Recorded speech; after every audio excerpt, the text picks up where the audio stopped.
Iya, oke guys, baik lagi sama gue ya karena datang nggak bisa bohong ya. Oke, sekarang hari Senin 18 Maret ya 2024.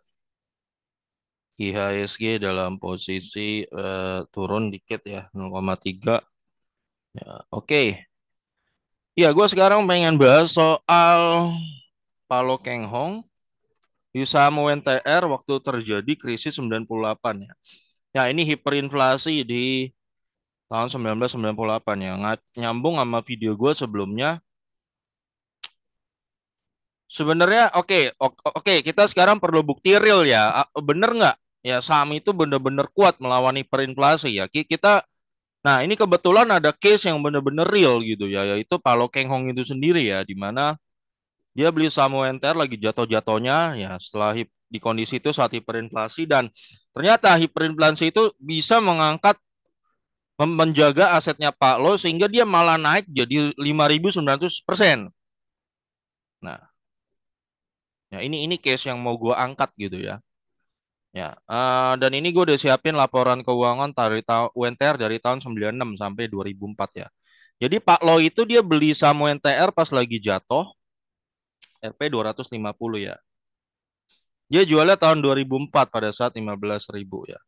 Jadi sekitar 5.900% lah kata orang sih gitu ya. Lu hitung sendiri aja deh, gue malas ngitung. Ya pokoknya 5.900% ya. Nah, kita lihat kondisi keuangannya ya. Secara teori ya, sebenarnya secara teori masuk akal gitu kan. Saham itu kan suplainya tetap, kembarnya basically ya. Ketika terjadi hiperinflasi,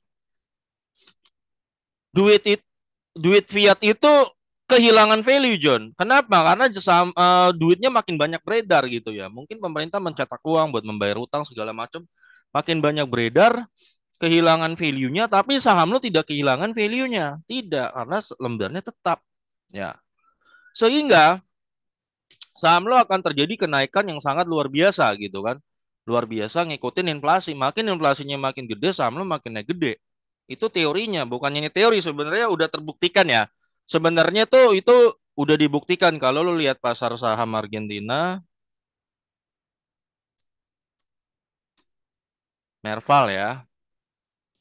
Nah, kita lihat aja deh biar biar biar nggak dibilang hoax gitu ya.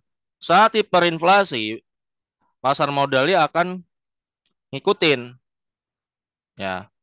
Memang ketika kepanikan akan robo dulu, John. Memang itu 98 kan robo dulu. Tapi setelah udah mulai normal, itu yang terjadi akan naik. Nah, ini nih. Tuh, lihat ya. Ini pasar modalnya Argentina tuh. Langsung tuh demun gara-gara hiperinflasi kan. Ya. Tuh, langsung tuh demun gitu. Tuh demunnya langsung gila. Ini kan baru mulai 2022 kan langsung tuh demunnya. Ya. Kemarin masih ada yang gagal paham kalau menurut gue. Wah, ngapain kalau dijual kan sama aja, John. Jadi duit kertas juga hilang value-nya. Bukan gitu, John. Lu saham lu kalau lu nggak jual lu tetap langsung naik ribuan persen gitu. Ya. Jadi aset lu terjaga, duit lu nggak langsung lenyap gitu loh. Ya. Nanti ketika kondisi udah stabil ya udah. Lu cuan di situ ketika kondisi ekonomi udah stabil ya. Terjadi Pak Lo juga kayak dulu gitu ya. Ini di Argentina gini, lu lihat Pak, di Turki ya, nih kita lihat nih. Sebenarnya data empirisnya udah ada. Eh, ya ini ya Turki stock market kita lihat. Ini contoh dua negara yang lagi perinflasi sekarang ya. 10 tahun deh kita lihat. Ya, tuh lihat.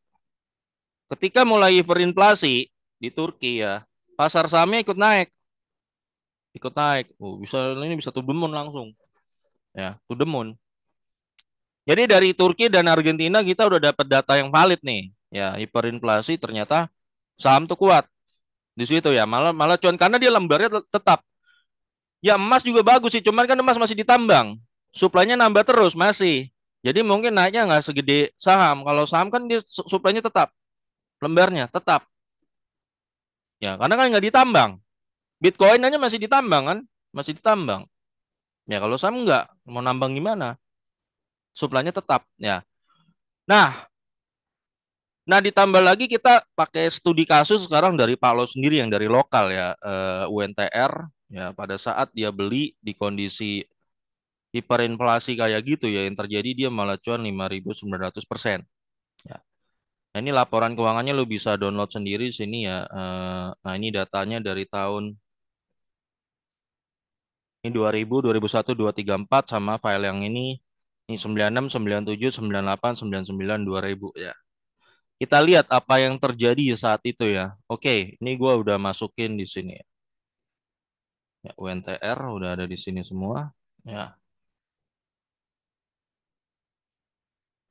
Oke, data ini tahun 96 ya. 96 saat itu ekuitasnya UNTR 449 miliar. 97 508 miliar. Nah, 98 langsung ngedrop 25 miliar, ngedrop 94% ya. Karena banyak hutang jangka pendek yang dari luar negeri lah, sehingga karena rupiah kan membengkak dari 2000 ke 1800 ya. UNTR itu langsung hutang jangka pendeknya itu bayarnya langsung gede nih, lo bisa lihat sendiri ya. Nih di sini nih. Yang tadinya cuma 274 ribu ya, 274 miliar rupiah tahun 96, 97 kan udah mulai gejala tuh. Ya. Udah total harus bayar 1,1 triliun. Tahun ini 298 dia harus bayar 3,3 triliun utang jangka pendeknya. Nah, ini ya yang bikin ekuitas dia langsung jatuh gitu kan. Nah, di tahun ini juga harganya itu roboh ke 250 lah. Pak Lo beli saat itu lah. Ya. Ya memang teorinya kelihatan gampang ya John ya. Tapi ketika lo disuruh praktek ketika hari itu tiba mungkin suatu hari tapi amit-amit terjadi di Indonesia lagi ya. Kebanyakan orang ketika udah ada di posisi ini pada kabur, betul nggak? Kabur, betul. Pada kabur kan makanya pasar modal tuh jatuh karena kabur. Investor pada kabur, ketakutan gitu kan. Sama waktu corona juga kan pasti investor pada kabur kan. Itu yang menyebabkan pasar rontok.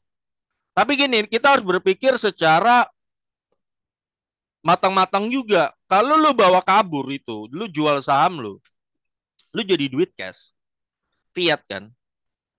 Lu fiat di kondisi perinflasi malah lu bunuh diri. Kenapa? Karena duit lu langsung nggak ada harganya. Kalau apalagi kalau berkelanjutan nih perinflasinya kayak di Argentina nih ya bertahun-tahun gitu ya. Kita beruntung, kita hiperinflasi kan kemarin 98 cuman 78% ya, apa 68%, 78 ya kayaknya. Itu juga berlangsung mungkin 1-2 tahun aja. Setelah itu tahun kedua ke atas sudah mulai normal gitu. Jadi kita nggak berkepanjangan. Kalau itu berkepanjangan seperti yang terjadi di Argentina, lu akan konyol ketika jual. Akan konyol ya, duitnya langsung hilang value-nya. Ya kan, karena kan dia makin lama makin tergerus. Kalau hiperinflasinya terjadi bertahun-tahun gitu, 3, 4, 5 tahun. Yang terjadi di Argentina sekarang gitu loh. Ya kan konyol kalau lu jual. Ya, ya lebih baik saat itu memang ya diemin aja gitu. Lebih baik ya. Wah nanti hidupnya gimana John? Mas Said, nah memang sebenarnya sebelum lu investasi keuangan ya John, ya ada yang namanya lo harus investasi diri lah, self investment. Itu Warren Buffett bilang paling kuat lawan inflasi itu self investment. Self investment tuh kayak apa? Kalau misal jago IT, ya jago IT, lu pasti akan dibayar. Kalau lu jago bahasa Inggris, jago bahasa Inggris itu skill lo. Kalau lu jago apa lagi? Jago masak, bikin nasi goreng itu pun skill. Itu adalah skill yang paling kuat melawan inflasi, John. Inflasi mau kayak apaan aja, lu akan dibayar sesuai harga inflasi saat itu. Ya itu memang lu harus ada, nggak bisa ngomong. Jadi ketimbang maksud gua, ketimbang lu waktu lu dalam posisi ini lu capek-capek cut loss, kepanik gitu ya. Dan ketika lu cut loss, ganti kan jadi duit fiat kan, duit fiatnya langsung nggak berharga duitnya.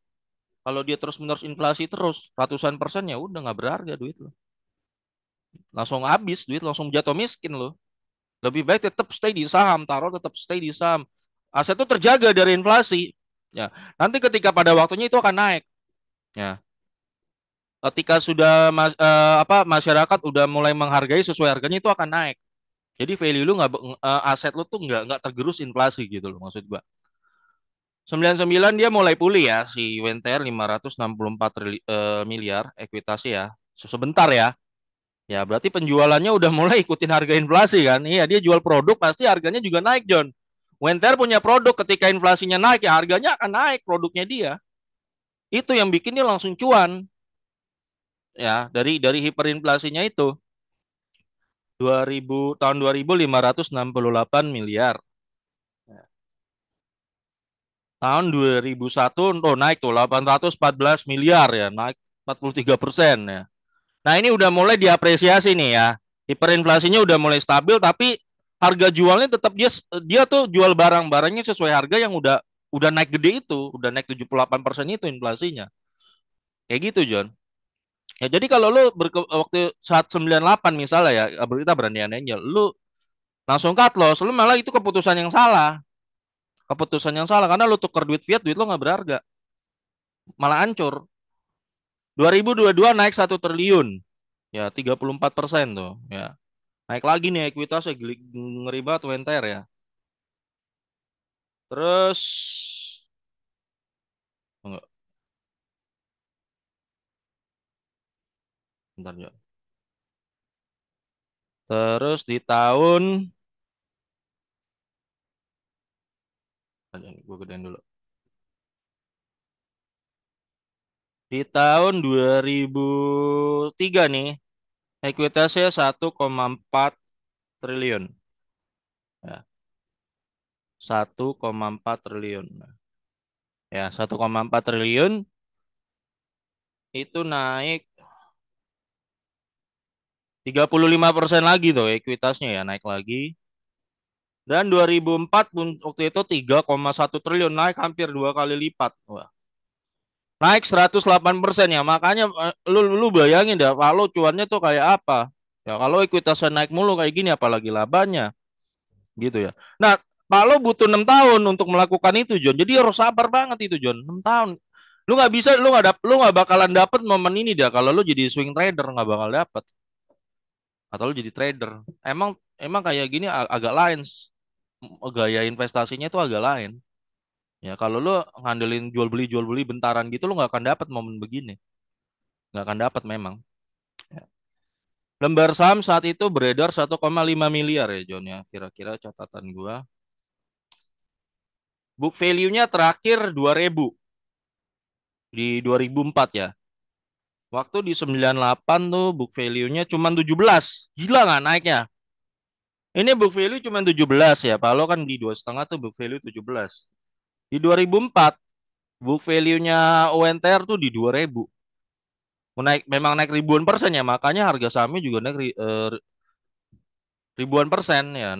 Berapa? 5.900% ya totalnya. Naik gede. Lalu John, oke, sekarang kita lihat labanya ya. Labanya. Ini laba. Ya. Di 96 labanya Wenter itu 73 miliar rupiah ya. 97 dia rugi. Nah, di sini krisis kayaknya udah mulai kan tahun 97 ya rata-rata. Dia rugi 298 miliar saat itu. Ini sih waktu dia untung paling gede 96 73 miliar itu IPS-nya 47. Berarti harga warasnya dia tahun 96 kira-kira ya. 96 harga warasnya itu Rp 470 lah. Ya, 470. Kali 10 aja maksud gue ya, kali 10 aja ya. 98 dia rugi. Rugi 718 miliar. Ya. Tapi pada saat itu kalau lu lihat laporan keuangannya John ya, tahun 98, pendapatannya Wenter itu meningkat John sebenarnya nih lihat ya. Nih, ya. Dari 2,5 miliar ini juta triliun ya. Ya benar triliun. Dia meningkat pemasukannya itu jadi 3,6 ya di sini. Itu yang bikin Pak Lokenhong berani saat itu. Dia ngelihat kenapa sih laba ruginya jadi gede. Oh ternyata di utang jangka pendeknya aja. Ya utang jangka pendeknya ini aja yang gede nih. Ya dalam bentuk dolar. Kalau nanti ini udah menurun, ini pasti barang jadi cuan gede. Nah ini level analisa tingkat dewa ya John ya. Lu masalahnya gini John, lu kelihatan gampang nih. Kayak kalau gue ceritain ini lu kelihatan gampang ya. Tapi lu pada saat momen itu Indonesia lagi hancur John, kerusuhan di mana-mana. Gua rasa lebih banyak yang cut loss. Lu langka lah. Kalau lu cari orang kayak Pak Lo yang berani gitu langka banget. Orang pasti rata-rata cabut cash. cabut jual sahamnya, ambil cash, pegang cash. Ya mungkin kabur tuker dolar segala macam ya. Lu nggak jarang deh lu bisa orang yang berani kayak Palo gitu ya. Langsung malah dia beli saham itu wah susah ya. Emang di kayak ngomong teori ini kayak gampang ya, tapi waktu praktek kan susah kan. Siapa yang berani saat itu? Ya benar akhirnya Palo mutusin beli di sini ya. Pendapatannya nambah nih 3,6 T. Ya. Di tahun 99 ternyata udah mulai berbalik keuntungan 456 miliar. Oh, untungnya gede banget ya. Ya, ROE udah tembus 80% saat itu. Gila. Ya. 2000 tahun 2000 dia keuntungannya lumayan jatuh ya. Cuman untung 6 miliar lah. Ya. Cuman untung 6 miliar ya. Cuman untung 6 miliar. Nah, 2021 dia untung 238 miliar WNTR ya. ROE 29% dan EPS udah 154 ya. Berarti tahun 2001 sebenarnya harga wajarnya udah di angka 1540 ya. Sebenarnya dia udah cuan juga di tahun segini ya. 2002 itu 300 miliar ya. 300 miliar cuannya WNTR, 27% ROE dan EPS-nya 194 ya 2002. Berarti harganya wajarnya di sekitar segini lah, 1940 ya. 2003 342 miliar ya. 342 miliar laba naik 13% dan EPS ada di angka berapa tuh? 221. Makin ningkat ya. 221 berarti 2003 kira-kira 2210 harga warasnya ya. Sekitar segitu. Nah, 2004 ini puncaknya ya. Tiba-tiba WNTR melejit labanya, guys. Melejit. Jadi, bentar gua angkat dulu. WNTR tiba-tiba labanya itu melejit jadi 2004. Bentar ya.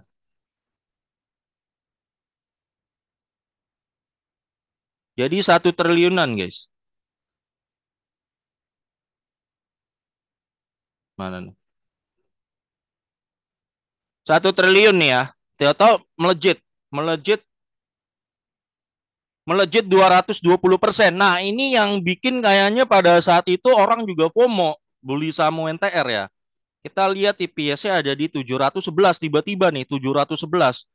Jadi 2004 harga waras WNTR itu ada 7.110 RP-nya nih ya. Nah, karena naiknya 200% gitu orang jadi FOMO sehingga WNTR tembus ke 15.000 ya. Saat 15.000 berarti kan udah 2 kali lipat dari harga warasnya ya. Dan kalau secara per ya, per itu udah tembus 21 kali. Nah, ini yang mungkin memutuskan Palu untuk jual karena PR-nya udah 21 kali. Ya, ini. Jadi Palu berhasil cuan 5.900%. Ya. Tapi kalau lu tanya wawancara Palu terbaru ya dia sebenarnya nyesel juga jual tahan segitu. Dia kaget ya kalau lu tanya ya. Kenapa dia akhirnya mutusin jual karena dia baru pertama kali ya dia bilang pegang duit sebanyak itu cuan 5.900% guys ya. Sebenarnya kalau dia nggak jual dia tanam sampai sekarang dia cuannya bisa beribu-ribu kali lipat lagi guys ya cuman katanya waktu itu kalau bilang wah ilmu saya kan waktu itu masih kurang kata dia nih ya nggak konsisten kata diri saya ilmu saya masih kurang saya takut dia turun lagi ya itu wajar lah ya dan itu pertama kalinya dia juga pegang duit segitu banyak tuh John akhirnya dia jual di 15.000 ya jadi kalau ditanya apakah Palo nyesel ya termasuk nyesel juga tapi ya udah cuan lah ya nah itu John ya jadi kita bisa lihat case yang menarik nih ya case yang menarik dari Palo Keng sendiri ketika hiperinflasi terjadi tahun 1998 di mana rata-rata orang rata-rata kabur dia nggak sebenarnya bener John ketika hiperinflasi lu jangan kabur kalau lu jual saham lu saat lagi robo kan hiperinflasi kan biasa lagi panik saham jatuh dulu dong ya 98 semua jatuh dulu. Ketika lu ikutin nafsu lu, emosi lu saat itu dan lu jual, sumpama terjadi ya suatu hari, lu jual, lu akan lebih konyol lagi karena apa? Karena duit kertas lu itu jadi nggak bernilai, hiperinflasi nggak bernilai, makin hilang nilainya. Ya, seperti yang gue bilang, lu bisa jatuh miskin sekejap ya di video sebelumnya. Misalnya lu sekarang punya 200 juta gitu kan, wah, atau 1 miliar lah, oke, gua anggap 1 miliar. Lu merasa santai-santai lu punya cash 1 miliar ya, bisa beli ini. Tapi ketika hiperinflasi terjadi ya, kalau negara dipimpin seorang badut gitu kan, ya amit-amit lah, jauhkan dari Indonesia ya. Tahu hiperinflasi John ratusan persen. Tahu 1 miliar lu yang tadinya lu bisa bisa hidup untingin 10 20 tahun ya. Ternyata cuma bisa jadi beli 10 dus Indomie. Ngerti nggak? Uang lu langsung habis, langsung hilang value-nya. Lu miskin dalam satu bentaran doang. Nah makanya sebelum lo mencegah hal itu terjadi ya, sedia payung sebelum hujan. Duit lu lebih baik lu pecahkan di aset-aset lah. Aset-aset. Ya saham bisa, emas bisa. Ya properti juga bisa sih ya sebenarnya ya, properti. Of course juga bisa. Ya makanya di perinflasi itu lebih baik lu nimbun Indomie yang banyak ya, atau bahan makanan telur ya, ketimbang lu megang duit kertas. Itu di hiperinflasi John. Duit kertas lu pasti hilang terus value-nya. Ya lebih baik lu nimbun barang-barang, bukan yang penting asal bukan duit aja, lu timbun aja apa gitu. Di hiperinflasi kan lebih baik begitu.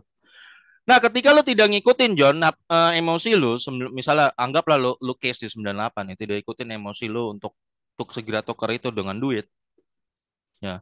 Lu tunggu sampai dia stabil, yang terjadi apa? Lu bakal cuan ribuan persen. Kenapa? Karena misalnya WNTR ya, dia barangnya itu kan jual, nanti ketika udah hiperinflasi, harganya itu akan naik, barang jualan dia, produksinya dia itu akan ngikutin sesuai inflasi yang terbaru. Misalnya yang tadinya dia jual, misalnya satu produk dia jual 1 juta kan sebelum hiperinflasi. Produknya dia yang sama speknya ketika sudah hiperinflasi gitu. Mungkin aja dia jual bisa 5 juta satu produk. Jadi tambah cuan. Ya lu yang pemegang sahamnya, kalau lu nggak jual lu tambah cuan. Di situ John. Ya itu taktik lah. Taktik lu ngadepin hiperinflasi suatu hari kalau terjadi ya. Semoga sih enggak ya. Semoga. Tapi kalau lu udah terjadi, emang kalau suatu hari nanti terjadi, minimal lu udah tahu apa yang harus dilakuin. Seperti itu, John. Ya, John, gua rasa gitu aja ya untuk Pak Lokehong, UNTR, dan hiperinflasi. Semoga video ini bermanfaat. Sampai ketemu lagi di video gua berikutnya. Karena data nggak bisa bohong.